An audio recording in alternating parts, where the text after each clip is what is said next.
La iglesia de Antioquía, iglesia siríaca, ha sufrido a lo largo de su historia muchos incidentes dolorosos que, en diferentes momentos, han provocado divisiones en su rebaño. Estos incidentes, algunos de los cuales abordaremos brevemente, han debilitado a la iglesia de diversas maneras. En el año 431, el concilio de Éfeso condenó las enseñanzas de Nestorio, patriarca de Constantinopla, que afirmaba que había dos personas y dos naturalezas en Cristo. Joana, patriarca de Antioquía, le había apoyado. Este fue sucedido por su sobrino Domnos, quien, por desgracia, aceptó la misma herejía. Este fue depuesto en el año 449 por el segundo concilio de Éfeso y fue reemplazado por Máximo. Las enseñanzas de Nestorio fueron aceptadas por algunos sirios que vivían en el imperio persa, en algunas partes de Siria, de Palestina y de Chipre. Estos rompieron con la sede de Antioquía en el 498. Eligieron a alguien que les presidiera, al cual llamaron católicos. El primer católicos fue Babai, con sede en Seleucia, ubicada cerca de Madain, en Irak. La sede fue posteriormente trasladada a Bagdad en el año 762. A principios del siglo XV la sede se trasladó a Al-Koshi y en 1561 a Erumia, también en Irak. Como resultado del concilio de Calcedonia en el año 451, las cuatro grandes sedes se dividieron en dos grupos y reinó la confusión en la iglesia, debilitando su disciplina.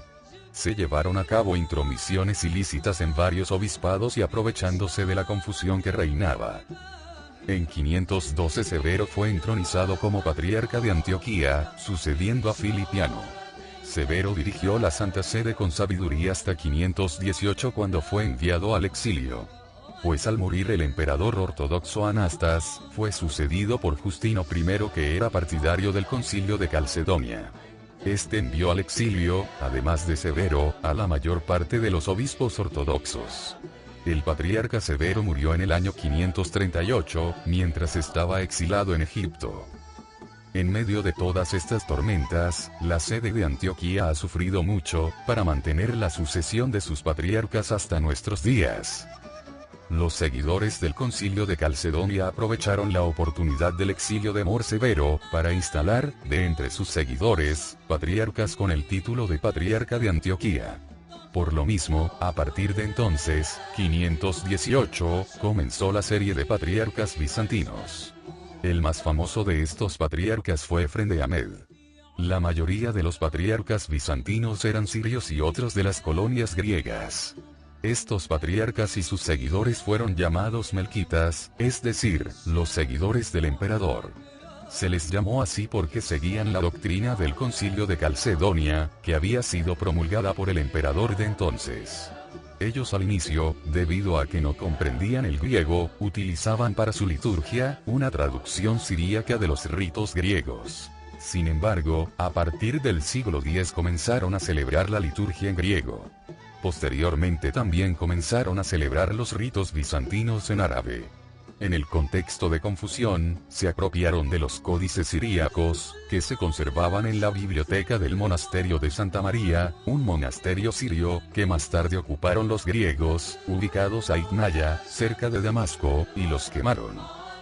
A principios del siglo VII, surgió una nueva disputa entre los seguidores del concilio de Calcedonia de la sede de Antioquía, debido de la aparición de un nuevo dogma sobre la existencia de dos voluntades en Cristo.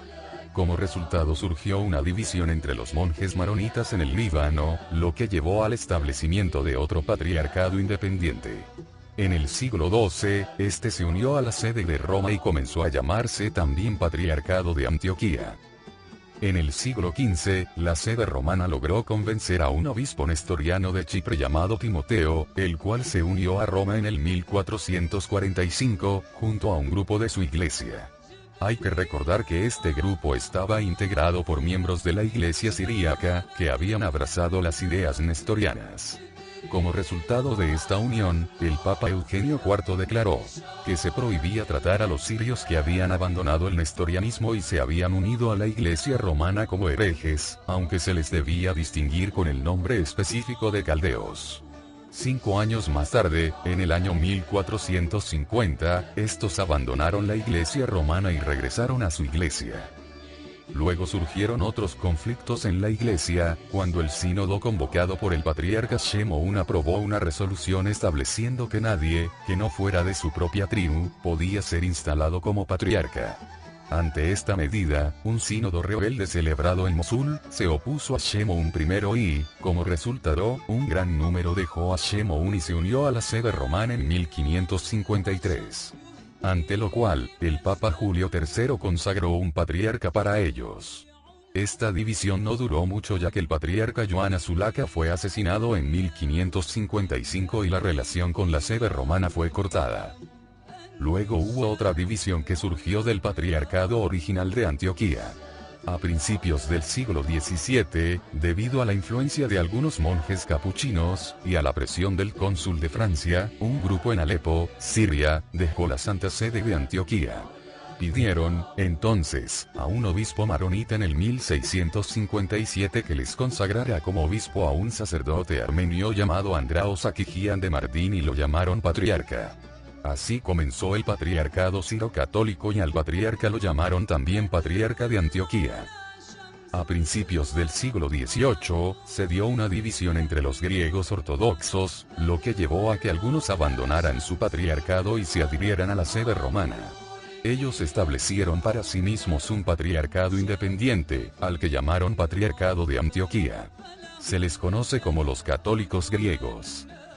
En el último cuarto del siglo XVIII, un grupo de siro-ortodoxos de Irak fue obligado a unirse a la sede romana, debido a la influencia del cónsul francés, que aconsejó al gobernante otomano a que impusiera fuertes impuestos a los fieles siro-ortodoxos.